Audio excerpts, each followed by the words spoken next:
Lo que no te conté es un espacio para compartir lo que hemos callado por tanto tiempo. Este podcast es un lugar donde las palabras encuentran su voz y las emociones su hogar. Aquí reflexionamos, descargamos y nos conectamos con aquello que llevamos en el pecho, pero que nunca nos atrevimos a decir. Un viaje compartido hacia la autenticidad, el desahogo y la comprensión, porque nuestras historias, pensamientos y sentimientos tienen un valor inmenso y este es el espacio para darles vida. Bienvenido y bienvenida a Lo que no te conté podcast.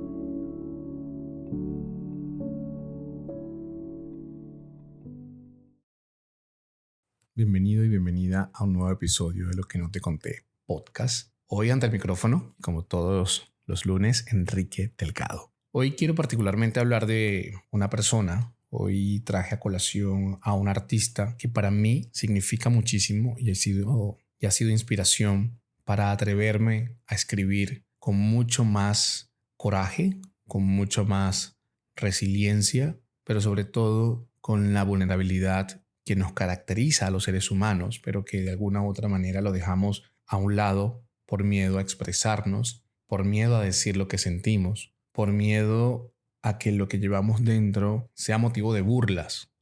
Por eso hoy, particularmente cuando ya está empezando el mes de agosto y estoy en ese proceso y en esos cambios en los que todo comienza a hacerse mucho más consciente, me atrevo a decir que este mes de julio para mí fue un mes muy intenso, fue un mes lleno de mucha carga energética, por decirlo de alguna manera, en la que la ansiedad, el miedo, el pánico, las dudas, las excusas y sobre todo la falta de movimiento me llevaron a drenar todo lo que de alguna forma me motiva y me impulsa a diario.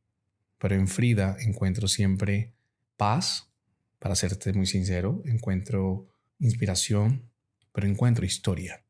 Y eso es lo que me gusta de Frida Kahlo. Por eso para mí es una de mis artistas o una de mis mentoras, aunque ella no esté viva y no haya vivido en su época. Es una de mis mentoras porque me ha mostrado a través de su arte, a través de su dolor, que cuando contamos nuestra historia, cuando contamos quiénes somos y nos permitimos realmente ser nosotros, tu verdad, tus motivos, tus emociones, tu forma de ver la vida comienza a calar y comienza a hacerse visible ante los ojos del mundo, y de allí parte una forma de hacer una conexión genuina, una conexión empírica. Hace poco regresé de un viaje que hice a Los Ángeles y ya cuando estaba en el aeropuerto de regreso a casa, a mí me encanta entrar a las librerías y siempre comprar algo, ¿no? Y en ese algo siempre trato de que sea un libro.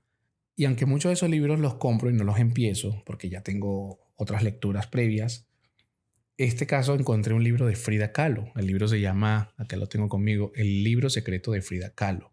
Es una novela en la que un escritor mexicano cuenta cómo la infancia de Frida la fue forjando para convertirse posterior en la mujer que ella fue.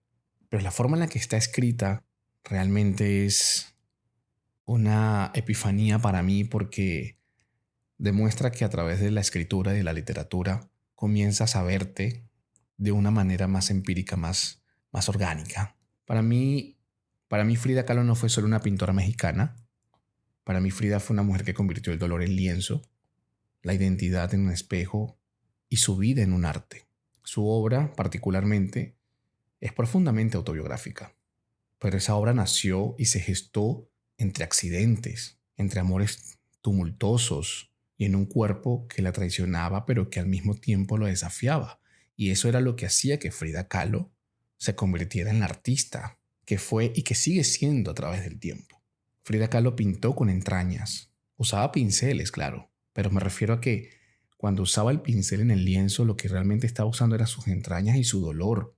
Usó su cara como un manifiesto, y particularmente esas cejas que Frida tenía fueron la trinchera en la que ella convirtió toda su obra en un símbolo contemporáneo que sigue vigente. Usó su útero roto como un elemento de feminidad no domesticada, porque Frida, entre todas sus hermanas, era el varoncito de la casa, pero era la preferida de papá. Y Frida adquirió todo su conocimiento a través de su padre, que era fotógrafo, un inmigrante que llega a México y tras tantas pérdidas que el señor tuvo, de alguna manera, trasladó su arte a Frida. y por eso Frida era su predilecta, su preferida. Pero particularmente el impacto que ha tenido Frida no ha sido solo en lo estético, sino también en lo narrativo. Frida creó una voz plástica, íntima, brutalmente honesta que precede al diario y al autorretrato emocional contemporáneo. Su obra abre una grieta en lo narrativo, en lo masculino, en lo egocéntrico. La vemos y yo particularmente me veo en ella, porque desafía el silencio y el pudor. Se atreve a decir o se atrevió a decir, esta soy, incluso cuando eso que soy es feo, está roto, es trágico, pero al mismo tiempo es deseante. Yo pienso que Frida no pintaba para ser aplaudida, ella pintaba para no morir. Vaya que lo hizo muy bien. Yo escribo para no olvidar, ella pintaba para no morir. Hay conexiones, por eso ella se vuelve mi artista favorita. Ella lo decía sin pretensión, me pinto a mí misma porque soy yo a quien mejor conozco. Y nosotros los escritores cuando comenzamos a escribir nos vamos conociendo mucho más, porque comenzamos a deshilachar esas emociones que están muy adentro, pero que la autoimagen que hemos impuesto en la sociedad nos lleva a no querer expresarnos por miedo. Pero dentro de todo esto, y aún así, ella, con lo complejo que era su vida, decidió mirarse de frente, desnudarse los huesos, mostrar la llaga de su herida y convertir cada cicatriz en una bandera. Por eso pienso que no había corset que sostenga ese dolor que ella sentía, pero que lo usó para volverlo arte. Frida Kahlo se rompió el cuerpo a los 18 años, pero su alma venía atrizada desde antes. Ella cuando era pequeña le diagnosticaron poliomielitis, y así fue como su obra comenzó a desencadenarse y a convertirse en una sucesión de cuadros bonitos, en un expediente clínico emocional. Y en ese expediente emocional ahí están los abortos, las traiciones, la soledad que vivía Frida. Ahí está su columna como ruina griega, su corazón abierto, sus dos Fridas desangrándose. Y sin embargo nunca fue víctima. Su historia nos cuenta su furia, su deseo, pero sobre todo lo que fue su resistencia para no morir ante tanto dolor. Y no solo dolor físico, sino el dolor que vino tras todas esas traiciones que sufrió de Diego, el desamor de su madre hacia ella misma, los mil amores que tuvo hasta con Salvador Dalí y que no pudo vivirlo intensamente porque siempre había en su pecho, en su columna, en su útero, en sus piernas, pero sobre todo en su mirada, algo que se había roto y no sabía cómo construirlo para mantenerse de pie y por eso pintaba. Cuando pienso en Frida, cuando pienso en ella, mientras me siento muchas veces en mi computadora o abro mi journal, mi libreta, a mí me tiembla el pulso porque siento que lo que tengo para decir puede ser muy fuerte, puede ser muy crudo y no es por miedo a que me falten las palabras porque al contrario me sobran, sino que siento que tengo exceso de verdades que aún no me atrevo a decir. Y me cuestiono porque me pregunto, ¿y si no gusta? ¿Y si no soy suficiente? ¿Y si mi historia no importa? Y ahí es cuando viene el síndrome del impostor y te arropa por completo. Estoy seguro que a muchos escritores, y si hay alguno escuchándome, se sentirá de alguna manera identificado o identificado. Pero lo que me encanta de Frida es que ella nunca preguntó si eso importaba. Lo hizo igual. Pintó desde la cama, desde el dolor, desde la pérdida. Y ese gesto, el de crear cuando todo duele, y lo digo por experiencia propia, es uno de los más revolucionarios que existen.